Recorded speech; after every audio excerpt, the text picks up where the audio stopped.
Hey Ghosties, I'm Candace. And I'm Harley. And this is Haunted Through the Ages.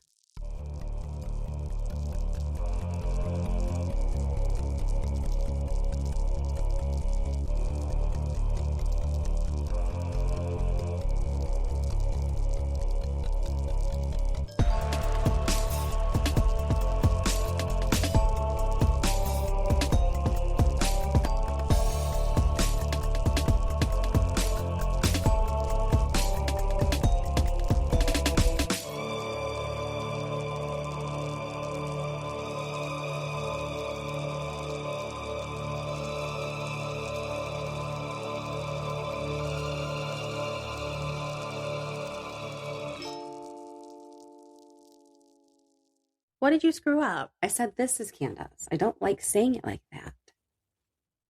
What did I say? I'm. Oh, okay. You did it right. I didn't notice. It just came out. You did it right. I always either start with this or I'm, and I try to say I'm all the time because then we say this is Haunted Through the Ages. So like, I don't like this and then this and this and... Yeah. Do you want me to go punt the dog? Seriously. Could you? Literally. We're not animal abusers. That's an inside joke. That's not even a real animal. Fucking bouncing box that's wound up. Take the fucking batteries out of it. Stupid ass thing. So fucking rodent. I have to tell you. Sorry. So we just recorded my bonus episode on Molly Brown all of 3 minutes ago. So we just finished that. So we have a lot to say here that we wanted to say publicly. It's very funny. And I had mentioned, for those of you on Patreon who heard the episode, you heard me say that there was something last night that got me laughing so hard. I could not get I was so tired, so I just had the giggles. And I was thinking back to something you said last week that took me out. So long story short, somebody's doing some nonsense at work. And it upset Doug a lot. He was very, very upset about this. And I was telling you about it, how he complained to me about it multiple times and then had to call me back over when he said he found out who was doing it. And I told you about it. You just go, oh, good job there, Columbo. You solved another case. Cracked another case.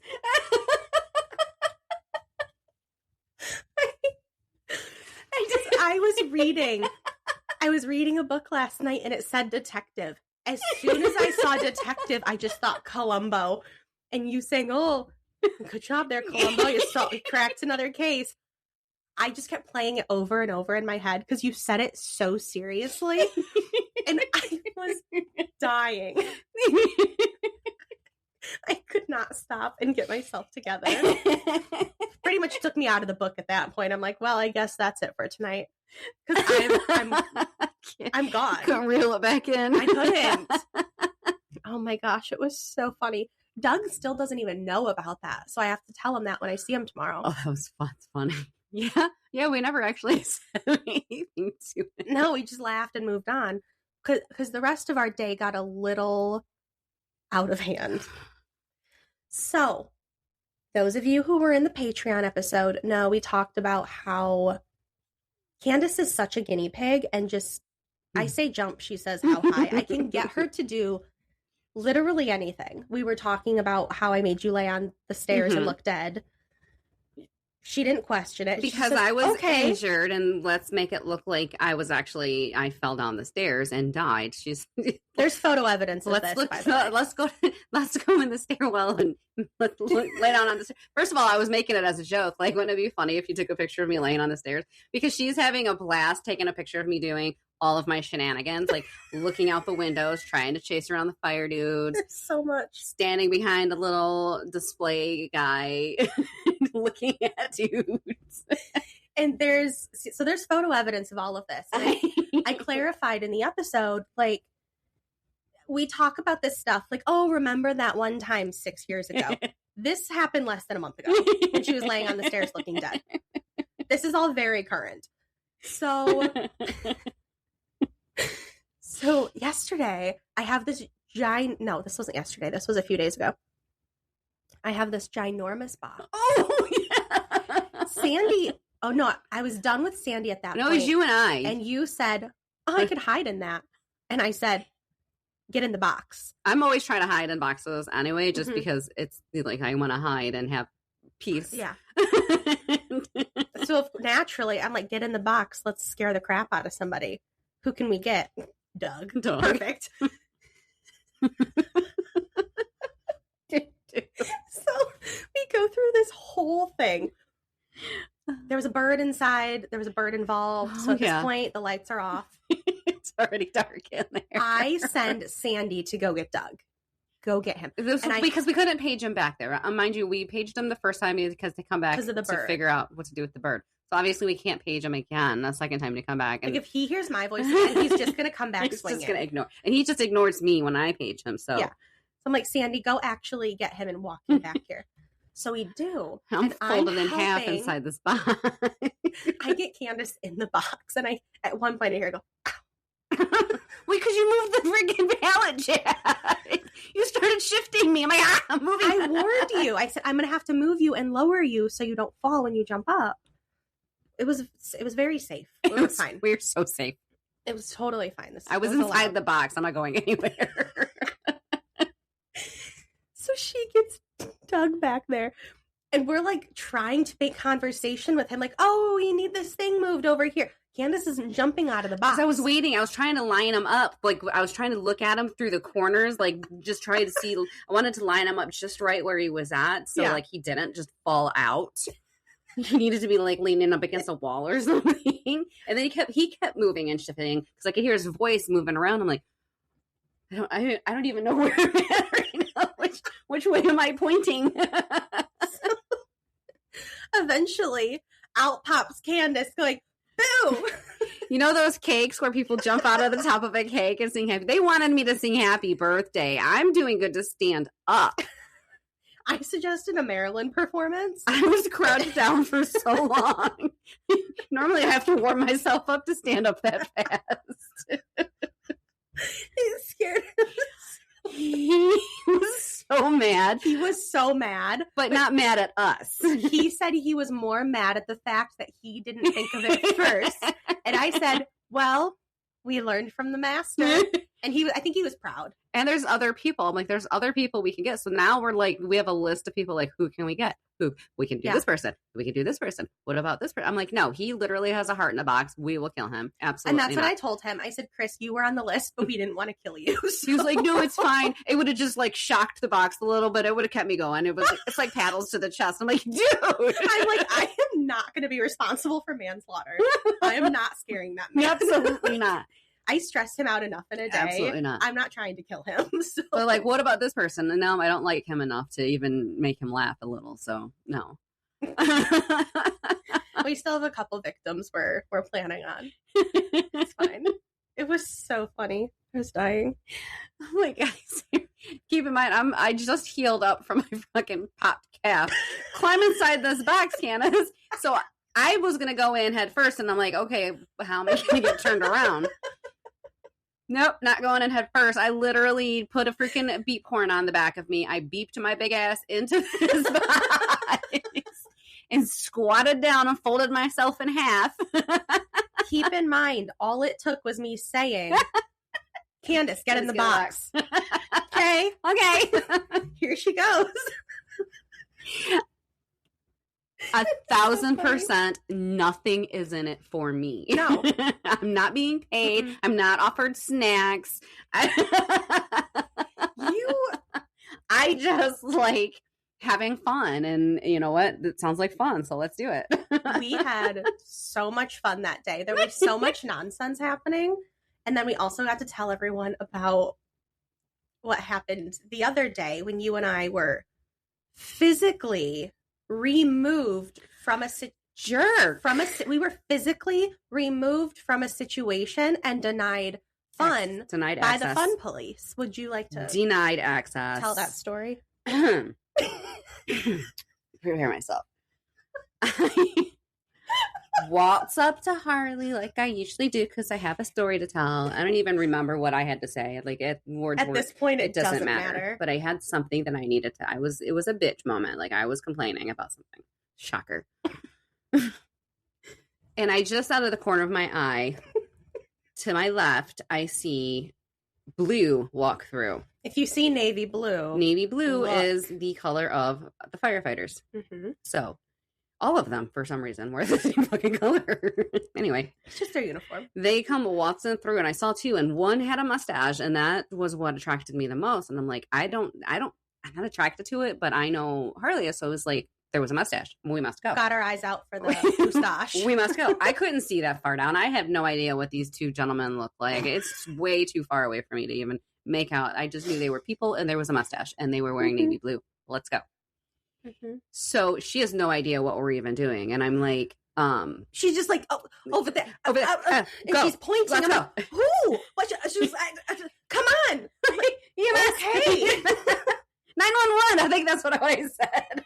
So again, I have no idea what's happening. I'm just follow the leader. All right. We're on a journey now. We're going. We're hitting it. So we walk over to where I watched them come in, and then to our right, I see Justin walk past us, and he sees us walking with purpose. He keeps going past. He immediately stops as we're approaching to turn the corner to see where these firefighters are. All we do is walk into the wall of Justin, smack right into him. He arms hurls out. us. Both of his arms out. He grabs both of our shoulders, flips us around, pushes us back the other way. He says, "No, ladies, not today. I know what you two are up to. Get back to work." What do you mean? Like, he's the hired hand of these firefighters. Like, bouncer over we here. Just got evacuated out of the freaking way. Like, excuse me? I've never been kicked out of anywhere. I've been carried out a couple of times, but I've never been kicked out. He knew if we were walking with that much purpose, it was not for our jobs. He saw these two gentlemen that we were approaching and was like, I must protect them. He protected them. We were denied and turned away. We were vultures coming in for a kill. Then it gets so much worse than that. So much worse. So then we each, this was Barb, I'm out for you. So well, we get back into my area and we're like, all right, how are we going to do this? Conquer and divide. Or divide and conquer. Whatever. I'm dyslexic. Harley goes one way. I'm going to go the other. The one just pops up out of nowhere, so we didn't even have to move. You guys. It wasn't the mustache one that we were. No. When I tell you, this was the hottest firefighter I have ever seen in my life. If I could show you guys this thing, you'd agree. I promise. He was pretty. He was very pretty. So he doesn't see us. He goes on about his business. You know what? He's just doing his thing. He can give two shits about what we're doing. So we don't exist in his world at this point. No. I do now. And not in a good way. So listen. You have to tell this part. I don't know. I wasn't involved in this part. So we don't know where they go. So we just go back to our own areas. Like, whatever. We're back working. We're back then working. I see him. Dad. And I see both of them in two different areas. And Barb, who we work with, is talking to the hot one. They were both good looking, but this one was, So she's talking to him, and apparently, I don't know this conversation's happening. So they have a conversation. She comes over to me right after they have this conversation. And as she's walking over to me, I look up at him. He looks at me. We lock eyes. I die inside. I don't even know what I did. It's internal She's going into panic run mode. It's internal panic. Fortunately, Barb walks up. So at this point, we both look away. Okay. What's up, Barb? Okay, there's person approaching. I'm talking to Barb, and she goes, the firefighters are over there. Like, yeah, I noticed. I feel like people know us now. They do. And she goes, so I was talking to that one. I'm like, yeah, I saw. What'd you say? And she goes, well, I noticed which city he was from. So she's like, why did you come here? And he goes, what, you don't want us to come in here? And she's like, oh, no, I never said that. In fact, there's a couple of girls here who love when the firefighters come in and chase them around. But she also mentioned they're taken, Dang. but they like to look, which I am not. I am not. I'm very single. So the other ones have no excuse. I am single. We're doing it because, you know what? We're unity. That's why. We're unity. So I didn't know they'd had this conversation. Right after he finishes that conversation with her, he looks up and locks eyes with my dumbass, who's standing there looking stupid. And I'm like, and Barb said that in response to that, he was like, that's okay. We don't mind that they look. I'm like, Barb, why did you say that? Because then he looks up and he sees me. So now I'm the one that when they come in, they're like, oh, there's the crazy one. So Harley's conflicted now because, if, you know, she likes him and he likes her back, now he's a piece of shit because he likes an attached woman. We don't know. We're in our green flag era. I had to explain to Doug what that meant. We're looking for the singles that are looking for singles. Mm-hmm. We, as married women, are not. We are helping Harley because she's a chicken. So we have to be the brave ones for her to drag her along. You talk about, you know what? You talk about me jumping on your shenanigans train. I say okay to the dumb shit that makes people laugh. I just hide. Get so scared. We're dragging you along, kicking and screaming. I'm like, please just let me hide.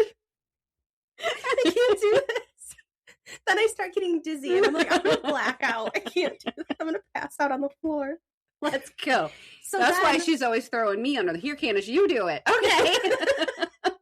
So then Barb tells me this story. So I'm just like, oh, crap.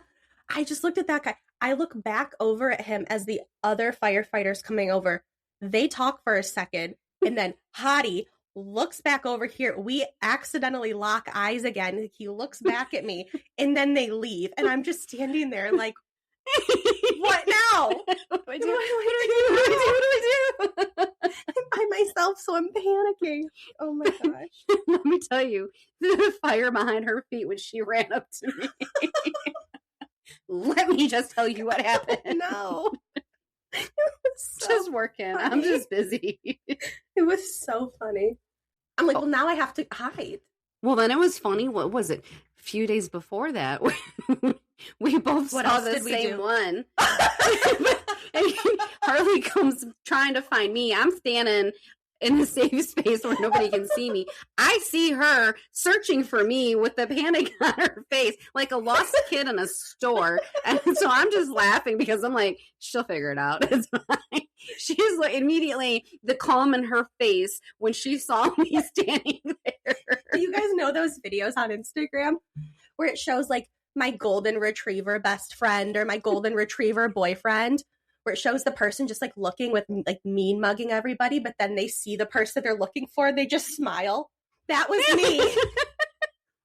Oh, there she is. Oh, good, you saw it too.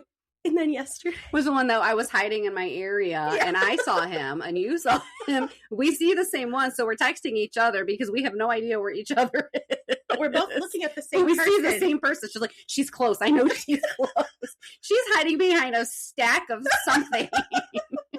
All I can see are her little eyes. That doesn't look creepy at all. At least I'm in my work area. And then yesterday, I'm crying. And then yesterday, the other day. Yeah. We were there yesterday doesn't exist. I wasn't there. So when two of our bosses were trying to have a conversation with us, absolutely not. We're busy right now. I called his ass out too. Like, you don't even exist to me right now. Go away. He sees us both look over, happen to notice, look back at each other, and just start laughing. He's like, what? Go away. It's like, well, I'm trying to tell you, your words are, it's invalid. You don't even exist to me. Walk away. Now I'm just going to hurt your feelings. You don't matter. You don't matter on a regular day. Especially don't matter when there's a cute guy in front of me. Move.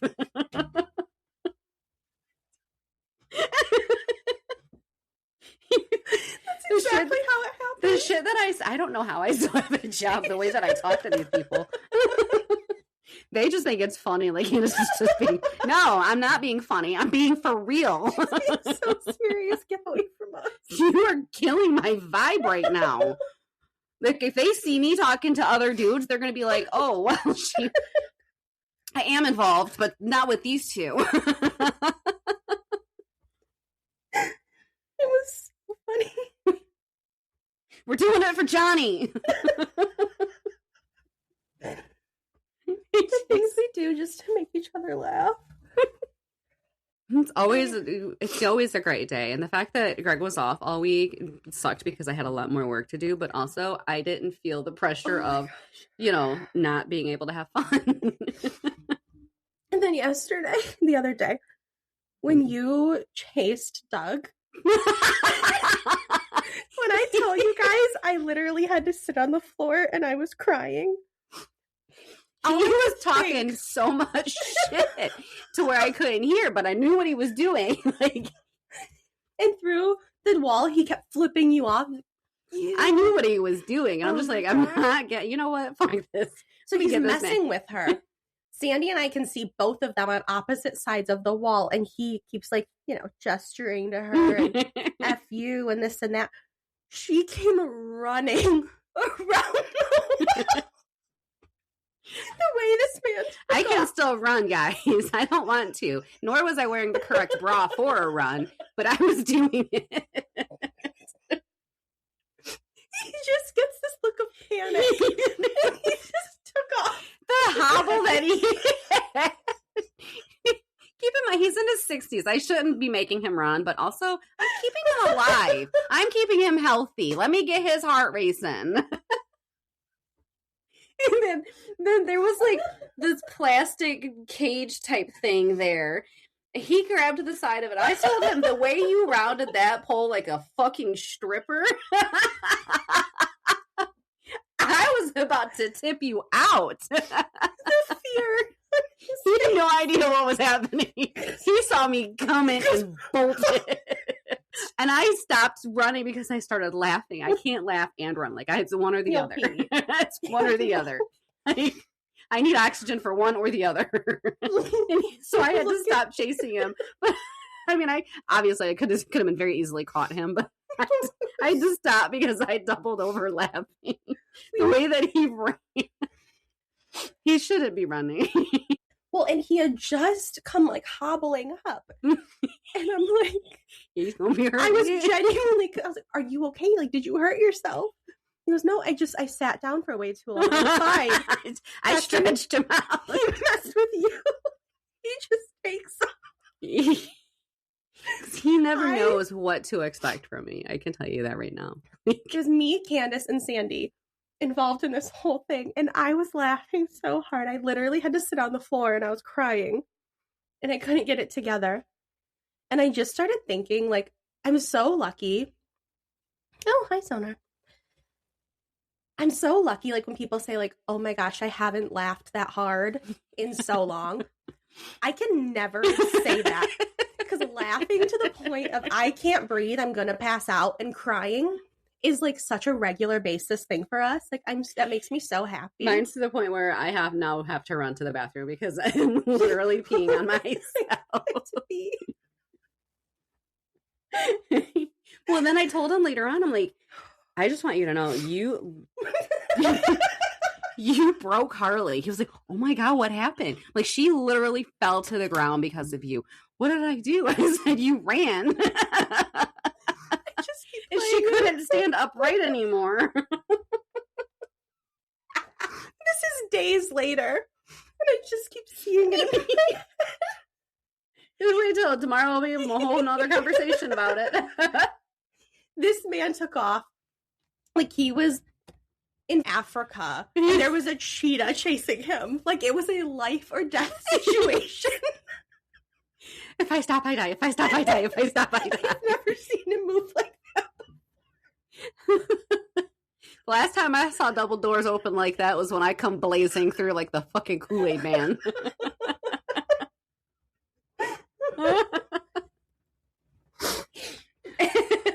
Breathe. I laughed myself into a fucking headache that day. Oh my God. Like, I had to walk away. I did something. I came back. You guys were gone. I'm like, I guess it's over. Oh my God. Time to go back to work.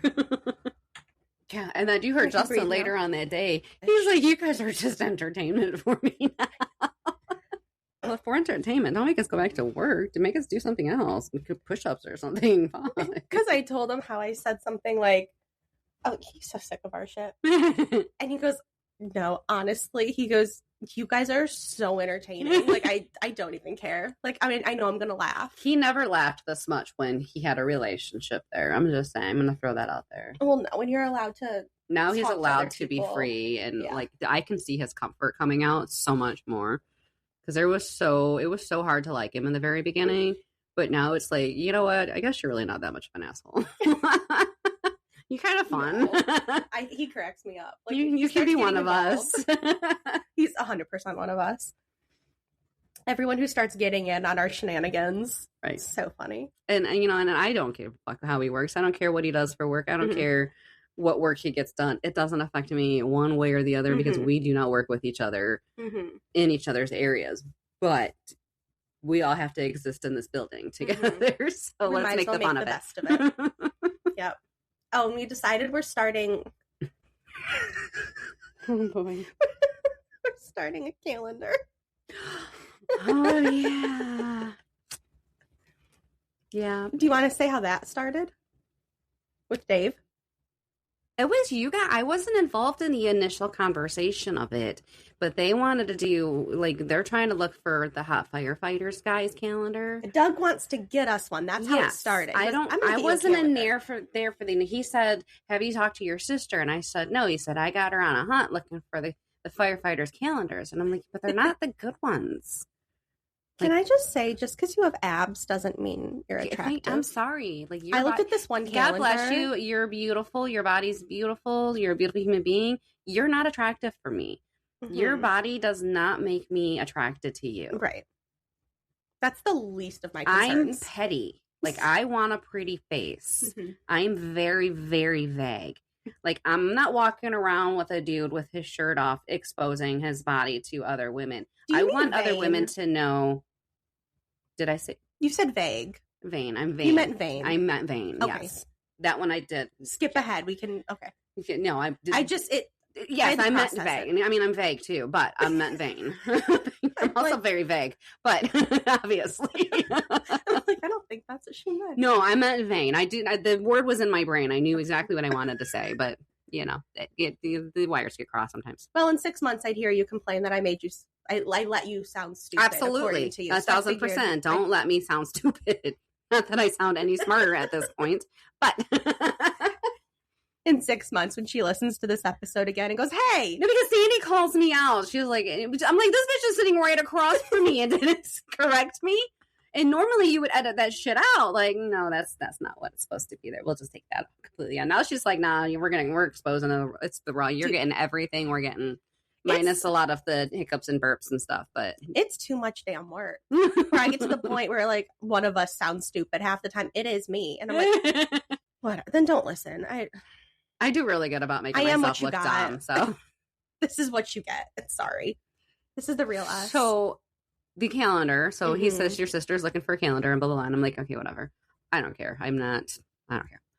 So I'm like, you know what'll be better if we get the men of our company and we do a calendar for them immediately without skipping a beat. Dave's like, I want to be October. He's planned this out in his head for so long. He was just looking for the opportunity. Okay. You do. I mean, that's fine. Go on, Mr. Ghostface. Knock yourself out. It was a cowboy theme for him. Was that his idea? Yeah, not on me. That was his idea. He'll do a cowboy theme. We did suggest hat and boots. Maybe chaps. Chaps would be fun too. Yeah, we could do that. I mean, they're assless. We should do chaps. That'll be fun. And then it jumped on where every guy was getting. Now we're just picking months for people. Some of them were asking for their own months and offering themselves up for it. So everyone was getting very involved. They're very involved in this. At this point, I feel like we don't even need to do the work. So I throw out, because I did a photography class. I did a semester in college, and I can say that. But the kids' lives took over, so I put a pin in that. But I learned enough to know the ins and outs of it. And so I'm like, I have a camera and a tripod. All of the girls are laughing at me because I said tripod. Well, because somebody tripod is a very inside joke. I'm like, no, a real one. Like a standalone one. Don't even need to touch it. Hands off. It's fine. And it doesn't make me uncomfortable. Yep. Especially if I get touched in the shoulder with it. That was rough. I wasn't there for that. Yeah. Moving on. Hey, Harley, how you doing today? Ew, stop. Stop. That's so I hate you. That's so gross. But we can't get the firefighters to come. Come on now. Ew. That's disgusting. Why? We lost her. She's gone. I'm picturing it. Yeah. Look in his little pedophile face. Because that's all I can see when I see him now. Like, there's something dark and sinister behind him. He's such an evil person. He's the type of person that would literally... He's dark and sinister, is all I'm going to say, and I'm going to leave it right there. I'm going to leave it right there, and I don't think we have anything more to discuss at this moment. I think we can probably move on. Because I'm very excited to do Let's jump into it. I did not get my second part for Pearl Harbor just yet. I'm still reading on my books. She's being a little reader over here. I suck at reading. I'm not all even the going to lie to you guys. I fall asleep, and the books literally fall on my face. So that is still coming. It's still coming. Okay. I'm waiting for one more book, but okay. The one that I got is a good book, but it doesn't go into the hauntings of it. It's a person's haunted tale of it, of how her experience as a child through adulthood with it, not haunting. So I misread the caption of the book. It's still a really good book, and I'm very interested in it, but I'm going to put a pin in that just for now, but I will get to it. So then I was watching the documentary, and I was doing this, and I'm like, I need something to watch. I turned on, the fuck is the name of that movie right now? With Reese Witherspoon, Johnny Cash. Walk the Line. Walk the Line. I turned on Walk the Line. Okay. Love that movie. Huh. I wonder. So I looked up Folsom Prison. Good one. Oh, that's exciting. We're taking a trip to Folsom Prison. I'm excited. And this is probably going to be a part 2 because I have another book coming in from this, and I'm gonna touch on it a little bit through this. But mostly I have the history of Folsom Prison, and then I have somebody's very long personal experience with a super haunting that I'm super fucking excited to get into. So I'm so excited. It might not come out as clean as I want it to because I have pages and pages and pages, and I did not feel like blending them all together and editing this and that and that and this. So I'm going to stick to the ones that I picked, and I'm going to go with that. Okay. I'm pretty sure I'm not going to overlap anything, but it might not be as clean cut as I want it to be because I was just, when I get really excited, everything just kind of goes willy-nilly. They know it's a Candace episode. They're prepared. Goes willy-nilly. So. Oh my gosh, I'm so excited. So here we are. Going in it. I know. And it might be a little bit longer, but again, I never really give you guys super long episodes. So plus, we've been rocking it. Plus, lately. apologies last week on missing our episode. We had a storm and I lost power. When I don't have power, we can't record. And my communication was, let's postpone today, thinking Harley would pick up and go, okay, well, let's do it on Monday. No, that didn't happen, which is great because she had a very busy Monday anyway. I couldn't, yeah. Yeah, so, but that's the communication that I think that we have in our brains. We don't.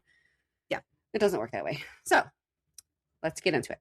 Okay. In 1880, 44 men stepped off a train in Folsom and entered what would become one of the most storied and scrutinized institutions in California history. July 26th marks the 144th anniversary of the opening of Folsom Prison, California's second oldest correctional facility and one of the nation's first maximum security prisons. While its granite walls have stood witness to hardship, violence, and infamy, they have also borne silent testimony to innovation, rehabilitation, and curious kind of resilience. The road to Folsom's opening was anything but swift. In 1858, the California legislature responded to overcrowding at San Quentin by authorizing a second prison. San Quentin, another very, very dark and sinister prison. Yes. There's a lot more to that than there is to this. And I'm like, ooh, I picked the wrong one. But also, I like this one. So Okay. San Quentin also is, there's a lot. Okay. Even I'm more on San excited. Quentin than, You know how I feel about a prison. there's more to San Quentin than there is to Folsom Okay. of stories and hauntings. Because there's not a ton of hauntings that I found here. Okay. But it would take a full 20 years before the inmates arrived by train from Sacramento after making the journey upriver by boat from San Quentin. Originally envisioned as a branch of San Quentin, Folsom State Prison became fully operational in July 1880 with a population that had grown to 900 by 1897. Though the prison was nearly constructed in Rockland, Livermore of the Natoma Land and Mining Company offered the state land in Folsom in exchange for the use of prison labor, a decision that sealed the prison's permanent home. The location was ideal not just for containment with the American River forming a natural barrier, but also for industrial progress. That same river would later power the first hydraulic plant in the Sacramento region. Inmate labor helped build the prison's early infrastructure, including its dam, canal, and later the prisoner's very own powerhouse.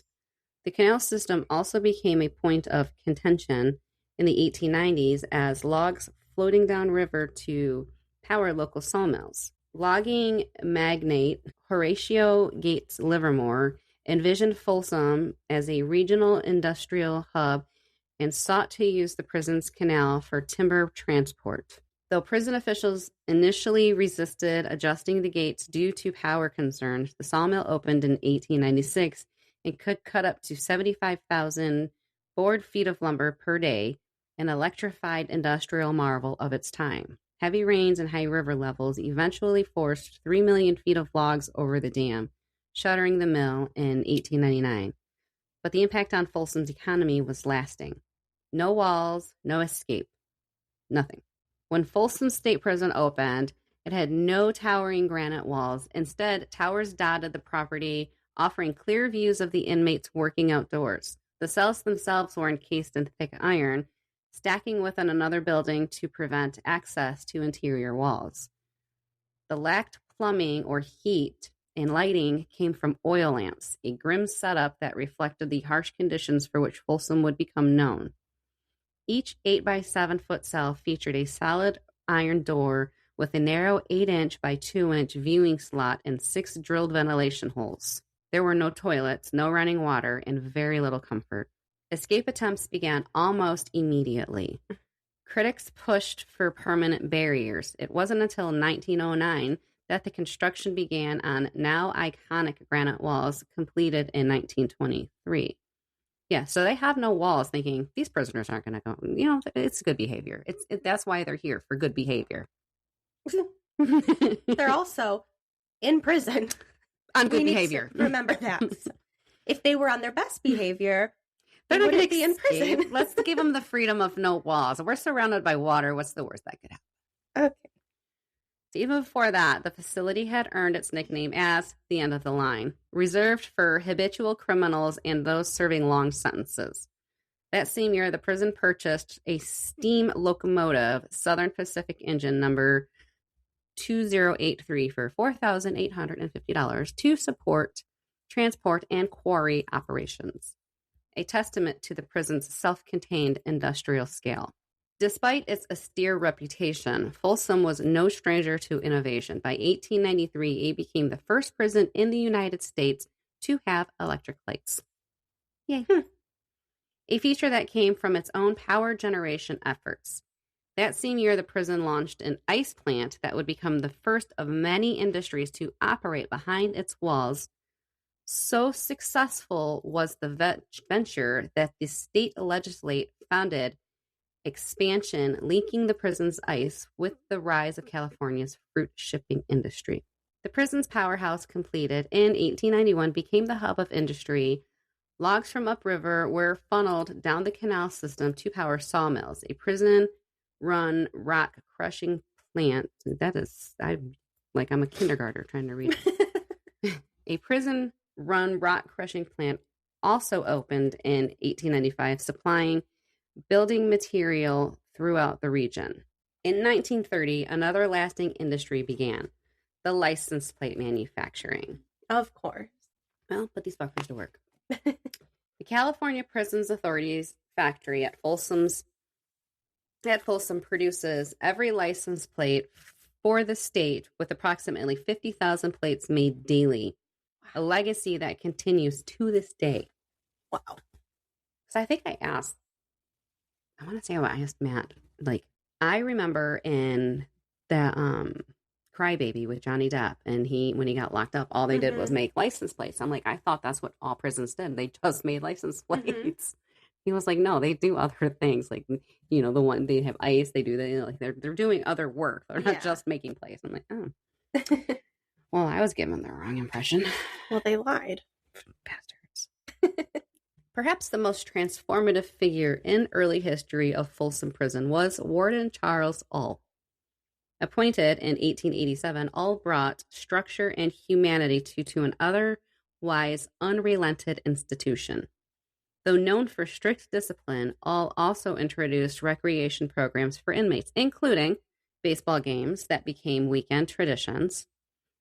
His leadership was so respected that the San Francisco Call once called Folsom a model institution under his watch. Ull's contributions were cut short when he fell ill and died in 1899. But his impact on prison reform and structure endures in historical record. He is credited with striking a balance between discipline and dignity at a time when few correctional leaders prioritized either. Did you see how smart I was when I read that? Good job. So proud of it. You mess it up. That's fun. Recreational opportunities expanded further over the decades, with organized baseball competitions held from 1915 to 1965. Some of the biggest names in baseball, including Joe DiMaggio, Ernie Lombardi, and Stan Hack, visited the prison to play baseball? Exhibition games. Yeah, I was trying to figure out that word, but yeah. You know, Joe DiMaggio. All of them. Ernie Lombardi, yeah, all of them. That's so cool. 4th of July events beginning in 1893 became major celebrations featuring vaudeville-style inmate productions, stage plays, and tug-of-war contests, often officiated by prison staff. One inmate even painted a rendition of The Last Supper inside the Greystone Chapel in the 1930s, completing it just before the start of World War II. Johnny Cash was one that also visited Folsom State Prison. Folsom State Prison gained internal fame on January 13th, 1968, when legendary country artist Johnny Cash recorded his now iconic At Folsom Prison Live album inside its walls. Though Johnny Cash, and this was what drew me in because I love Johnny Cash. I know. This is not why I did that. This just so happens to be this part. I didn't want to make it all about him, but well. Though Johnny Cash never served time himself, he was deeply empathic. It could have been that too. Empathetic toward the incarcerated, inspired by the stories of downtrodden and forgotten. The empathy took root with his 1953 composition, Folsom Prison Blues, written while Cash was serving in the Air Force in Germany. Inspired by the 1951 film Inside the Walls of Folsom Prison, the song became one of Johnny Cash's most recognizable hits. Punctuated by its dark lyric, I shot a man in Reno just to watch him die. quote unquote. Cash That's a good had song. actually, I love it. That's a really good song. And Joaquin Phoenix did all of the vocals for that movie, and Reese Witherspoon did her own vocals, which I thought was phenomenal. So talented. Cash had actually performed at Folsom once before in 1966, though that show was not recorded. When producer Bob Johnston finally greenlit a live prison recording, Folsom was the first to say yes. On January 13, 1968, Cash took the stage for 2 performances backed by the Tennessee Three, Carl Perkins and the Statler brothers, and June Carter. Cash. Just going to throw that in there. They closed the sets with Greystone Chapel, a song penned by the inmate Glenn Shirley and shared with Cash just the day before by prison chaplain Reverend Floyd Gressett. He wrote Greystone Chapel, the prisoner did, while he was in prison, and Johnny Cash was given it the day before. That's insane. The final album was released in May of 1968 and shot at the top of the chart. Folsom Prison Blues hit #1 on the country charts and cracked the Billboard Hot 100, eventually earning Cash 2 Grammy Awards. Again, trying not to make this all about Johnny. Although radio stations briefly pulled the song after the assassination of Robert F. Kennedy due to its controversial lyrics, the reissued single, minus one infamous line, still became a classic. Mm-hmm. Cash would later go on to record other prison albums, but none left a mark like Folsom. With a history spanning of nearly a century and a half, Folsom State Prison has witnessed more than its share of violence and escape attempts. One of the earliest and most infamous occurred in 1903 when 13 inmates armed with knives. Keep in mind, and I don't know if I touch on it yet, and I don't know if it was this one or the story that the notes that I took beforehand, but the guards aren't armed. They're allowed the beat sticks or whatever they're called. Yeah. And like handcuffs and stuff, but they don't have guns. They don't have nothing. And we've had this conversation with most prisons, and and when we talked about specifically the old Montana State Prison episodes, look what happens when they're not armed. Yes, that is never a good idea. One of the earliest and most infamous occurred in 1903 when 13 inmates armed with knives broke from the mess hall line, killing a guard as they fled. 6 were recaptured, 1 was killed, and 6 were never seen again. 6 of them? 6. Oh my gosh. Another violent episode unfolded in 1937 when several inmates armed with knives and wooden Tommy guns attempted another breakout. 2 inmates were killed during the chaos, as well as a guard and the prison warden. 5 of the perpetrators were later convicted and became the first inmates executed in San Quentin's gas chamber. In early years, escape-prone inmates were forced to wear red shirts to mark them as high risk. So you get a red shirt, like you get the scarlet letter. Here you go. Folsom Prison's legacy stretches far beyond incarceration. The site played a role in California's industrial rise, providing early electricity to the region, and stood as a cultural touchstone for more than a century. From its role in shaping corrections philosophy to serving as the stage for one of the most memorable moments in history. The prison also briefly housed women, 6 in total. Though none have been incarcerated there since 1929, on November 7th, 1885, the first female inmate arrived, but the facility was never considered suitable for long-term female incarceration. Well, I wonder. They don't have fucking toilets. Greystone Chapel, completed in 1903, still stands as a spiritual and architectural landmark inside the prison. In 1907, the state began construction of the hospital for the criminally insane within the prison grounds. Built with granite by convict labor, the structure was used briefly to house low-level inmates.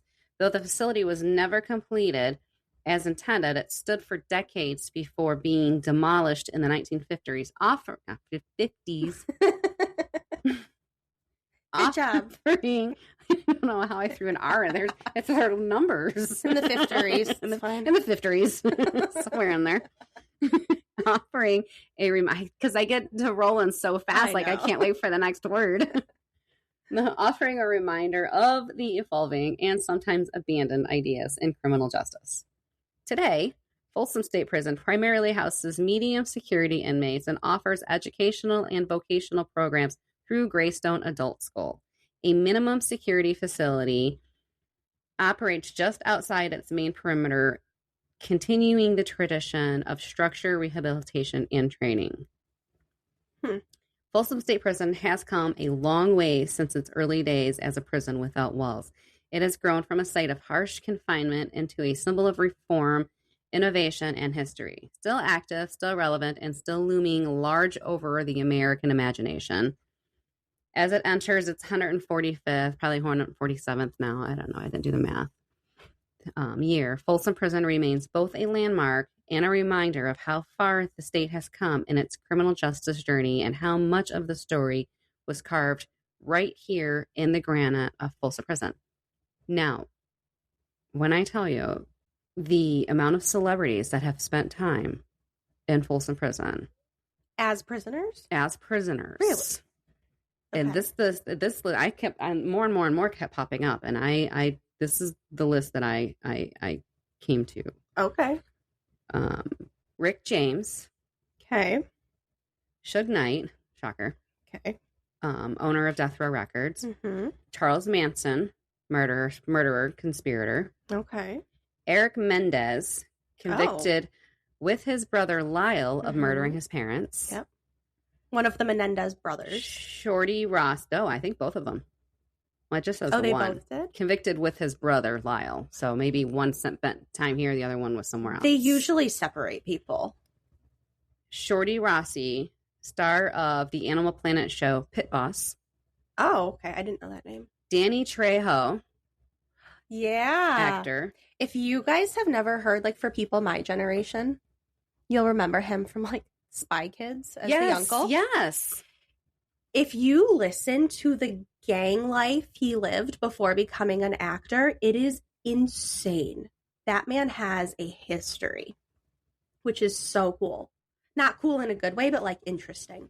Well, I mean, I'm sure it was, the gang shit in California. I mean, it was huge. He was a full-blown, like, very active gang member.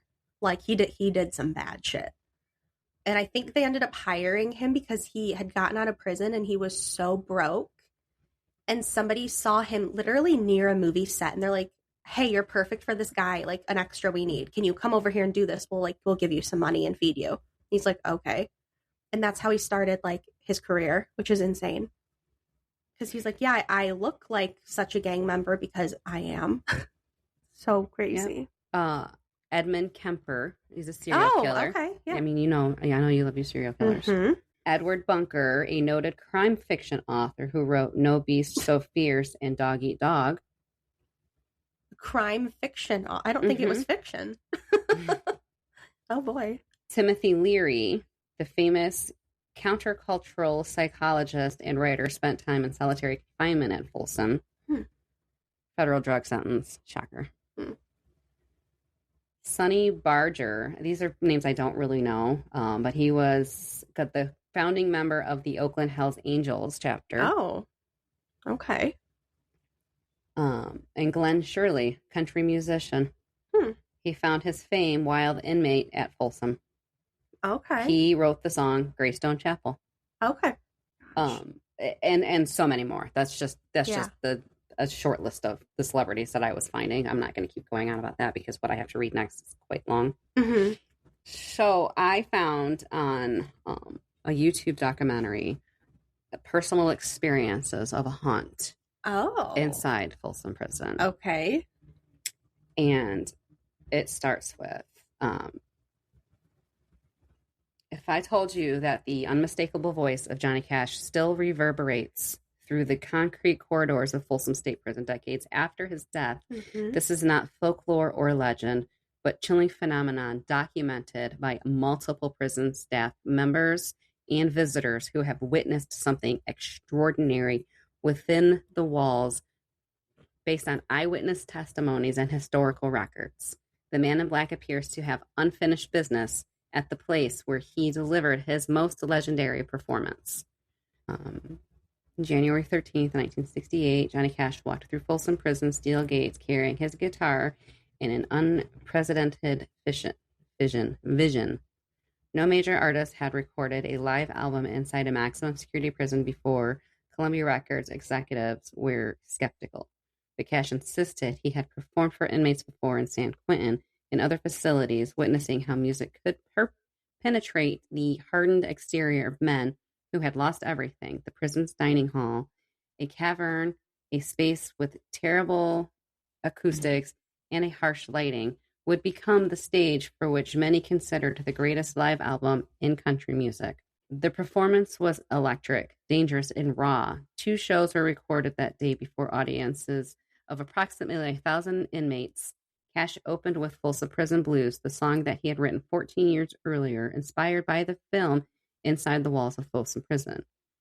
The inmates erupted here as someone who saw them because someone saw them as human beings. Good Lord. Not just numbers. Cash sang the controversial line out loud, as loud as he could, about shooting a man in Reno just to watch him die. Mm-hmm. The prisoners cheered with recognition. This was their reality, their pain, their story being told without judgment. Contemporary accounts describe an atmosphere charged with emotion. Guards stood tensely along the walls, hands near their weapons that they're allowed to carry now. Good. Uncertain how the volatile crowd would react, but Cash commanded complete respect between songs.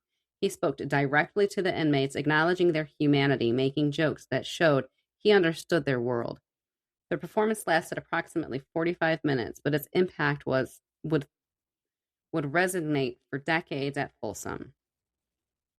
That had to be so nerve-wracking. Oh my God. For the guards. Oh yeah. To not know, are they going to get rowdy? Are they going to take this chance? Like, what's going to go one way or another. You know what? You prepare for the best, but you are literally expecting the worst. Yeah. Cash is, it was his best-selling album, reviving his career and cementing his reputation as the voice for the voiceless.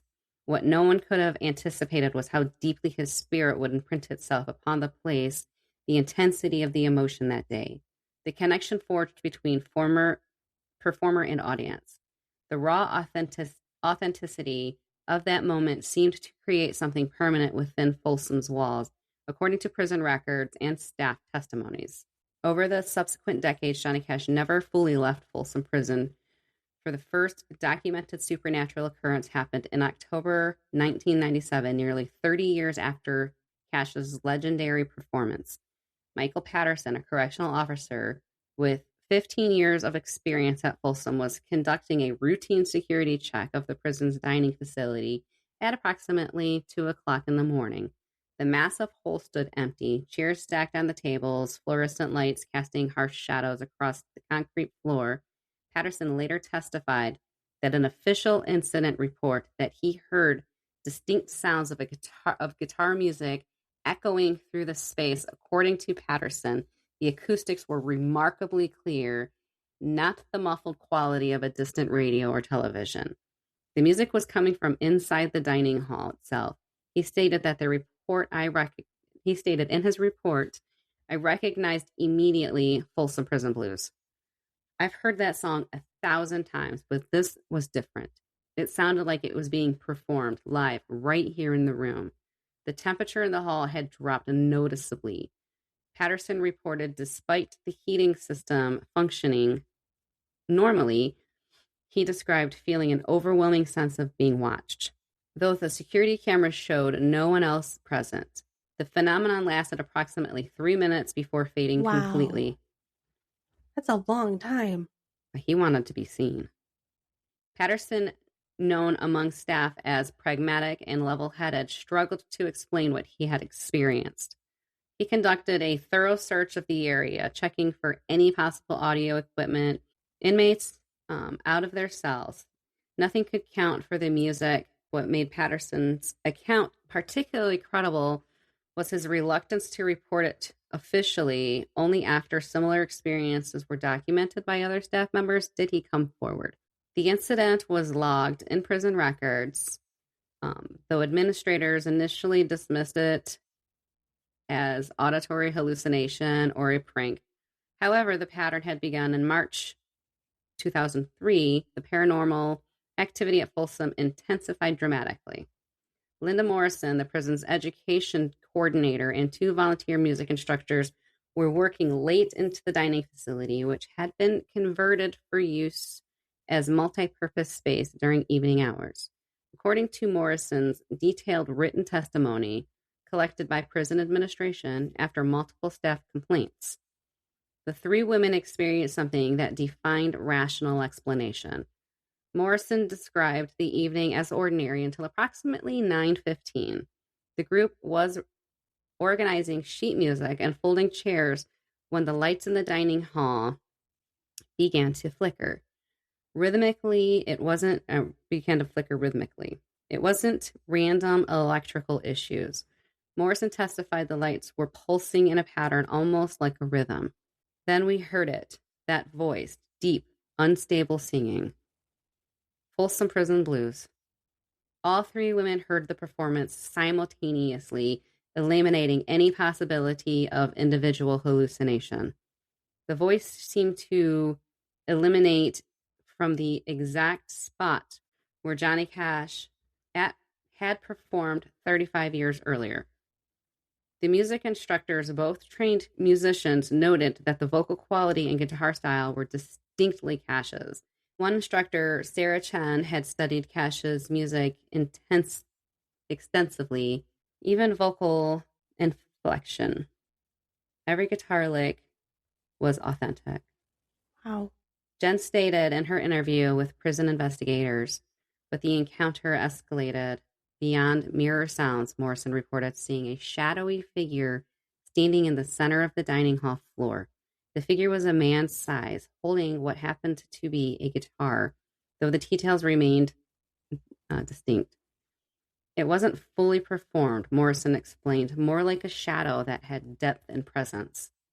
We could see it moving, shifting weight from foot to foot, the way performance do, The temperature in the immediate vicinity of the apparition had become, in Morrison's words, bone-chillingly cold, and 3 women stood, frozen, caught between terror and fascination for what felt like several minutes, but it was actually only like 30 or 40 seconds. The figure seemed aware of the presence according to their testimonies. The shadow performer turned slightly in their direction as if acknowledging an audience. Then, as suddenly as it appeared, the phenomenon ceased, the light stabilized, and the temperature normalized, and the apparition vanished. Oh my gosh. I don't know if I would even be scared. If you thought it was Johnny Cash. Just standing there performing for me. Like, literally, I'm throwing panties. Like, do you have any idea who this man is? You'd just be starstruck. I mean, I didn't get to see him alive, but this is great. My own personal concert. Oh my gosh. I feel like that's how I would feel at the Roosevelt in front of the Marilyn Monroe mirror. I would be like, Marilyn! Right. As much as you hate a shadowy figure in a mirror. Oh my gosh. It's you! Exactly.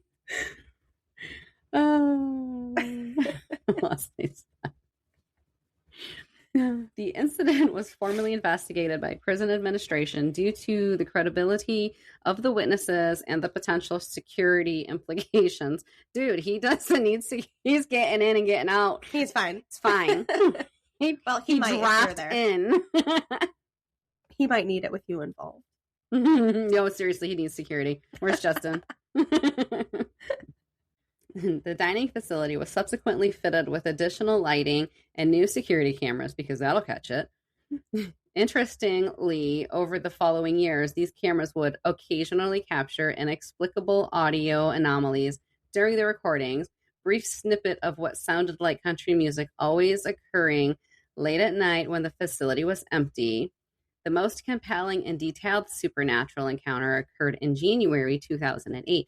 So, okay, the reason that the camera, not the cameras, but the audio is being captured that late at night when the room is empty is because you can't capture it during the day when it's full of people. Very true.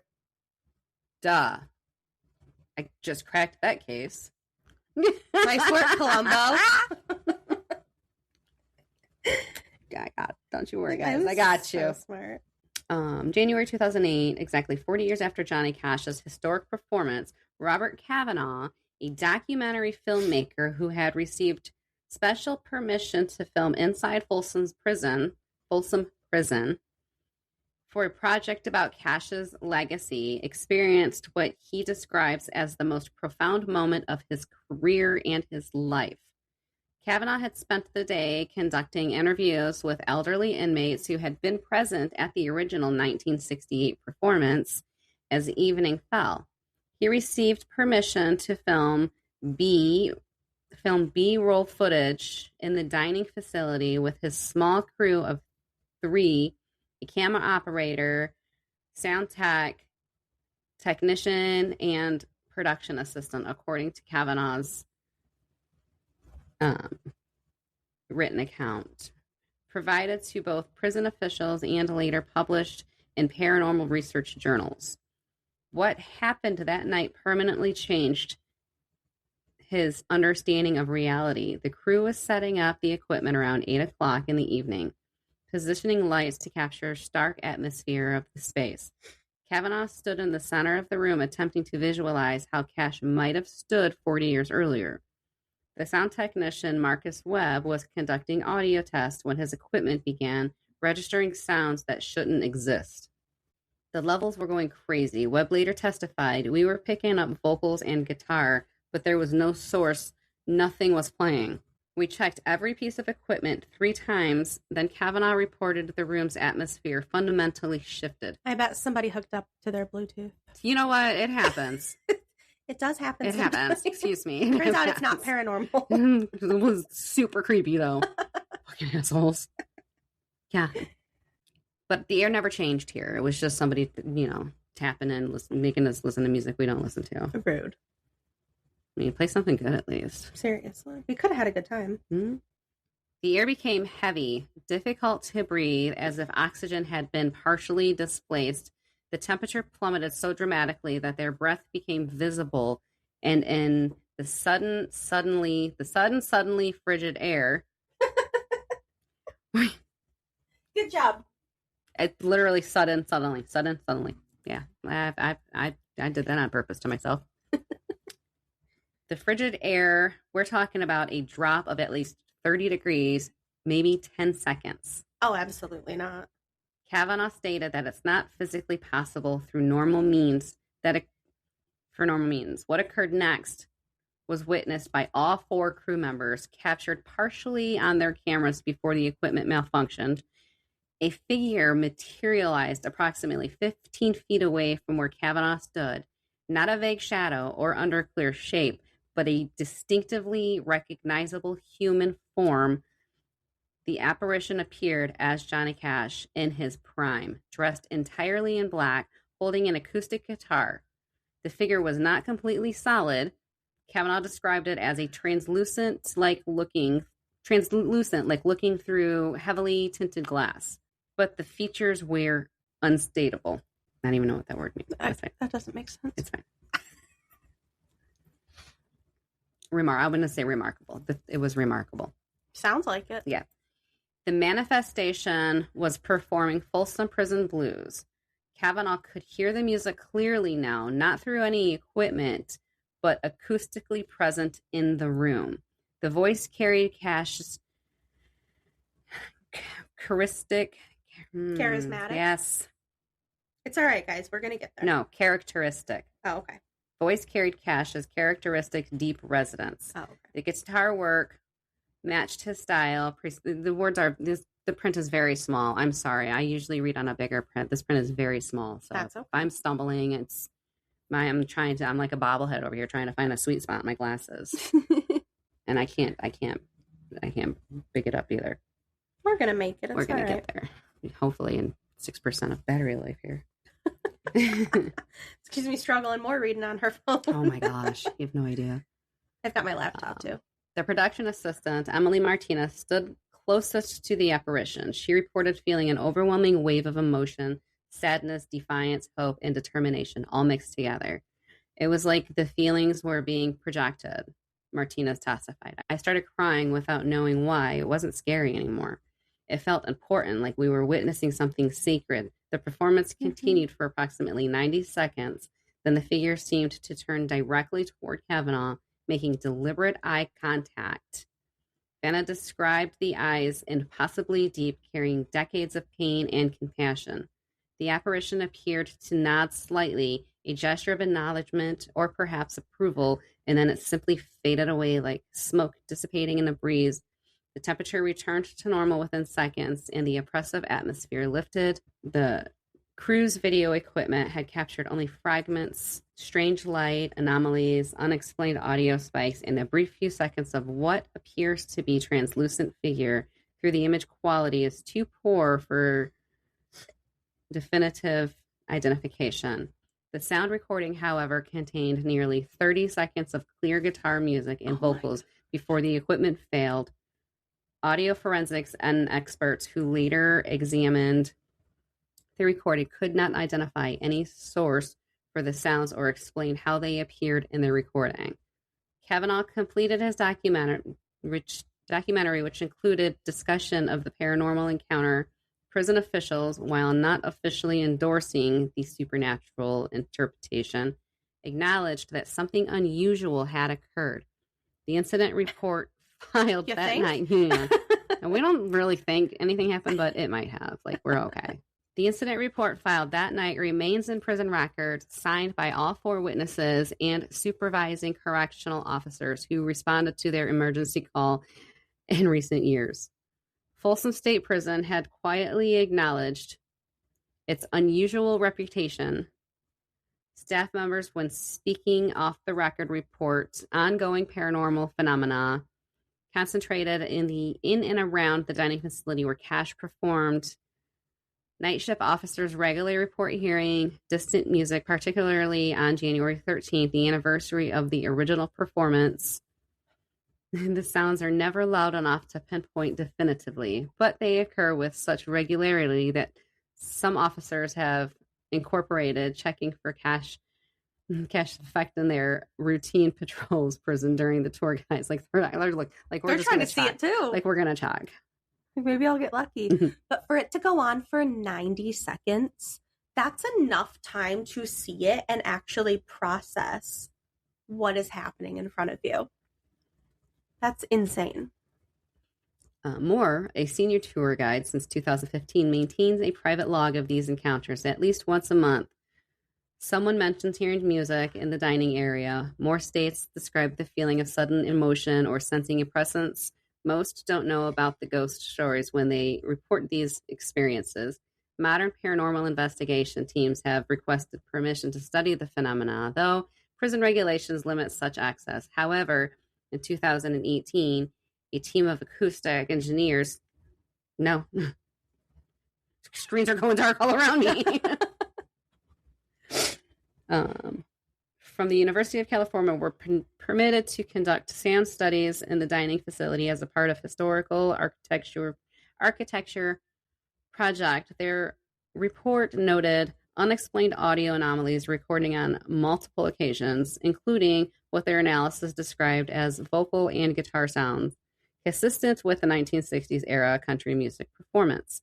The engineers could not determine any natural source for these recordings. Security camera footage from the past decade reviewed by prison staff officials has occasionally captured strange visual distortions in the dining facility areas where the image quality grades or strange light patterns appear without any identifiable cause. These occurrences spiked dramatically in January, particularly around the 13th, again, while prison officials maintain that the phenomena likely have technical explanations and that they've never provided definitive cause to the current inmates.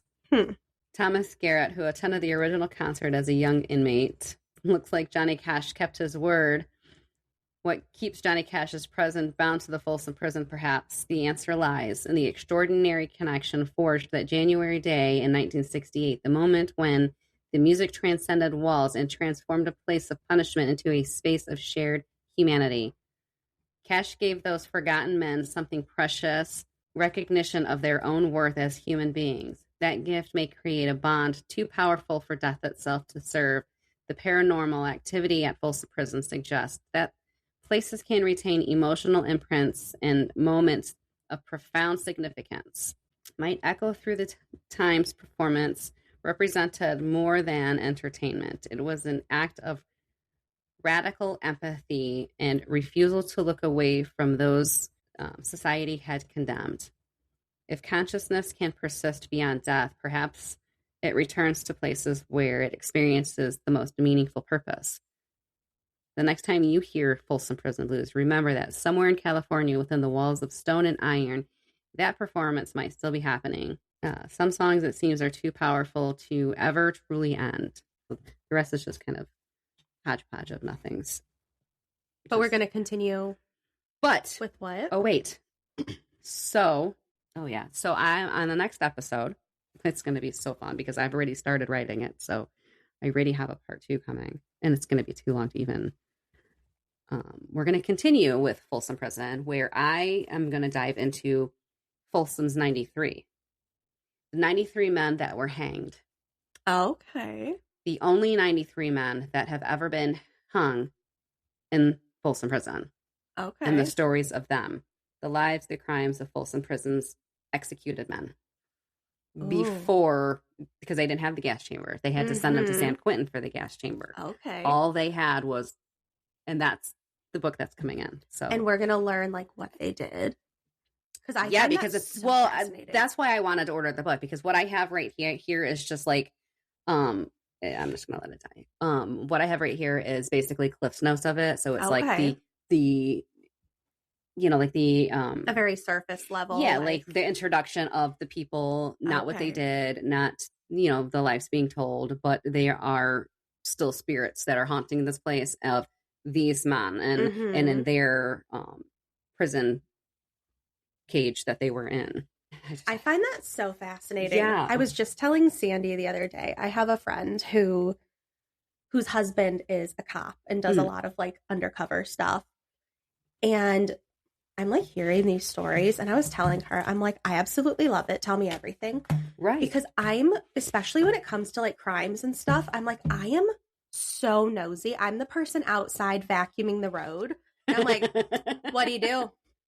What'd you get him? What's his charge going to be? Like, I want to know all of it. It's funny because Kim posted something the other day, a video outside her home from across the street where the house is being raided. And I got the whole fucking video. And I was like, why aren't you out there like vacuuming your porch? Yeah. Like, sweeping the grass. What's happening? Yeah, exactly. Like, can I come with you? Like, I want to see all of it. I want to see the takedown. I want to know what they did. How long are they going out there walking for? the dog on the leash, and the dog is still in the house. Like, I'm like that person, and I'm like, tell me everything. Also, it was like 5 a.m. I'm like, why are you even up? Because she heard some commotion. And the lights were bright. Like, it was like a whole, police department outside this house. Like, they lighted up like a football field at night. Friday night lights. Like, so when I tell you like what I have here that I got, and I'm like, that's just not enough. I need more. So it's like, I looked and I saw like it was used on Amazon. I'm like, it's sold. I'm excited because I want to know all the dirt. Yeah. And it's the book title is like the Folsom 93. So did you see how I rolled my tongue? That was pretty fun. Did you? Yeah, I did a little bit. What'd you say? 93. 3. Oh, hot. I'm excited. That's going to be really cool. Yeah. So stay tuned. Let's do it. Now, I don't have the book in, so I don't know if it'll be ready for next week or not. So I don't know if you have anything going on for next week or not yet. But nope. We're still in the midst of it. So depending on when the book isn't, I don't know when the book is actually. I said like May 20 something. It's supposed to be coming in between this day and this day. Okay. So it's shipped. It's en route, but I'm still waiting for it to come in. Well, I'm still putting together because I got very distracted with Titanic, and I know recently we've had to take a couple weeks off because we've had just technical issues. And also no time to see each other to actually record. So it's been kind of a mess. At the end of the school year, I mean, things get super, super busy. Personal things come up. Like it's been sports seasons, and there's been personal. If there's times that we miss weeks, we apologize. But sometimes life just gets in the way. Yeah. So I still am working on an episode. I need to get back to putting it together because I'm like halfway through, but that Barb had requested. So maybe I'll kind of go back to that, see if I can get that together for next week. But so in our, he has his unsullied appointment tomorrow. So bye nuts. Don't even know what's happening, do you? Yeah, you. Yeah, you. Hi. Hello, Angel. Hello, Angel. All right. Well, if you, never mind. No, you know what? You're good. But I can't. Let me see if I can do this from memory because I suck at memory. If you want to continue hearing from us and you love us, like and subscribe and enjoy our stuff, we are on YouTube. I was going to say Netflix, but no, we're not there yet. Give us some time. we're on YouTube. We're on all of the social media platforms, Facebook, Instagram. You can email us at hauntedthroughtheages@gmail.com. Hop on over to Patreon and check out Harley's bonus episode of The Unsinkable Molly Brown, who is amazing. And Harley did an amazing reading that. Listen to our laughs and our giggles and all of the shit show that happens in our lives at work. Stay tuned. And thanks for listening, you guys. We'll see you next week. Bye. Bye.